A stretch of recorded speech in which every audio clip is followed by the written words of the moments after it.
ప్రపంచవ్యాప్తంగా క్యాన్సర్తో millions of people ఏటా మృత్యువాత పడుతున్నారు. దీనిపై మోడర్న్ టెక్నాలజీతో డాక్టర్ ప్రజ్ఞా చిగురుపాటి గారు ఫైట్ చేస్తూ ఉన్నారు. ఈ వారం గేమ్ చేంజర్గా ప్రజ్ఞా గారితో మనం మాట్లాడదాం. హాయ్ అండి. నమస్తే అండి. చెప్పండి మీ education background.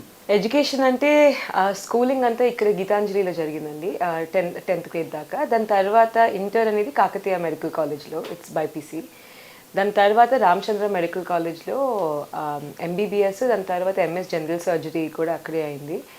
And general surgery చేసేటప్పుడే నేను ఎంఆర్సిఎస్ ఎడిన్బరా కూడా ఆ ఫెలోషిప్ కూడా అయింది. దాని తర్వాత I had an interest in breast oncology.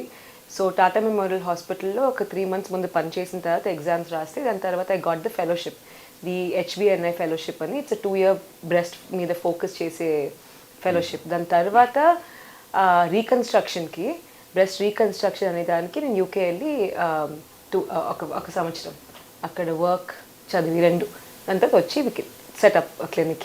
మీరు granules India business family background నుంచి వచ్చారు.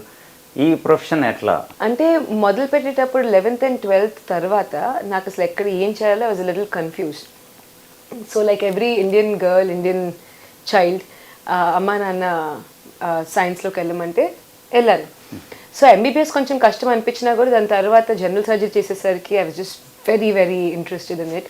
అండ్ మా తాతయ్య కూడా జనరల్ సర్జనే, గుంటూరులో పనిచేసేవాళ్ళు. సో తనని చిన్నప్పటి నుంచి చూసి like you know some sort of an interest general సర్జరీలో అయితే వచ్చింది. అండ్ దాని తర్వాత ఐ వాజ్ లుకింగ్, చాలామంది గ్యాస్ట్రోఎంట్రాలజీ అయినా లేకపోతే జనరల్ ఆంకాలజీ అయినా అవన్నీ చేసేవాళ్ళు చాలామంది ఉన్నారు, ప్లాస్టిక్ సర్జరీ ఎక్సెట్రా. కానీ బ్రెస్ట్ అనే దానికి చాలామంది ఫోకస్ అనేది ఇవ్వలేదు.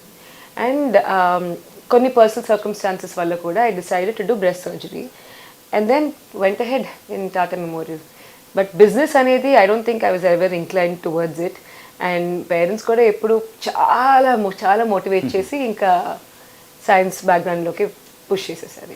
Leading cause of death cancers అవుతున్నాయి, అట్లానే breast cancer cases rapidly increase అవుతున్నాయి. సో ఏంటి మీ రీజన్స్ ఏంటి? బ్రెస్ట్ క్యాన్సర్ డెత్ ఇంక్రీజ్ అవ్వడం కంటే what I can say is breast cancer numbers చాలా ఇంక్రీజ్ అవుతున్నాయి అండ్ ఇట్స్ ఇంక్రెడిబుల్లీ హై. ఇప్పుడు చాలామంది మహిళలు, ఇంకా 30 ఏళ్ళలో ఉన్న మహిళలు చాలామందికి ఇది డిటెక్ట్ అవ్వడం జరుగుతుంది. ఎందుకు అంటే అన్ఫార్చునేట్లీ మన ఎన్వైరన్మెంటల్ కాజెస్ ఉన్నాయి. అండ్ చాలామంది వర్కింగ్ ఉమెన్, యూనో పిల్లల్ని 30sలో కానీ బ్రెస్ట్ ఫీడింగ్ ఇచ్చినా ఇవ్వకపోయినా, సో హార్మోనల్ ఇంబ్యాలెన్సెస్ వల్ల. అండ్ కొంతమంది మందులు తీసుకుంటారు. అండ్ మనం తినే పదార్థాలు అడల్టరేటెడ్ అయిపోయినాయి. మన డయట్స్ అంతా ఇట్స్ బికమ్ వెస్టర్నైజ్డ్. మనం sedentary life style, especially Covid తర్వాత చాలా టైం కూర్చొని టీవీ చూసి లైక్ మూవ్మెంట్ అంతా తక్కువ అవ్వడం, ఇలాంటి కారణాల వల్ల cancers as such has increased. Breast cancer అనేది అన్ఫార్చునేట్లీ ద నంబర్స్ ఈ చిన్న వయసులో మహిళలకి ఈ కారణాల వల్ల అని చెప్పకపోయినా కూడా ఓవరాల్ ఇలాంటి హెల్త్ ఇష్యూస్ ఎక్కువ అవ్వడం ఈ కారణాల వల్ల అని చెప్పచ్చు. సో సిమ్టమ్స్ మనం ఎట్లా డిటెక్ట్ చేయాలంటారు? సిమ్టమ్స్ అనేవి అన్నిటికంటే most common thing in women is lumps.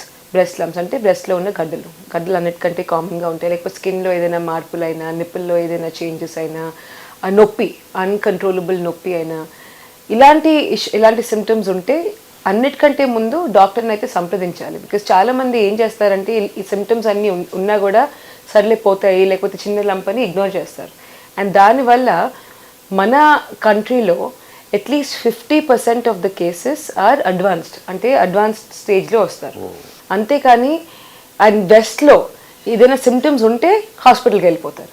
The difference is, and అందుకని అక్కడ ఎర్లీ కేసెస్ ఎక్కువగా డిటెక్ట్ అవుతాయి అండ్ ఇక్కడ లేట్ స్టేజెస్లో ఎక్కువ డిటెక్ట్ అవుతాయి.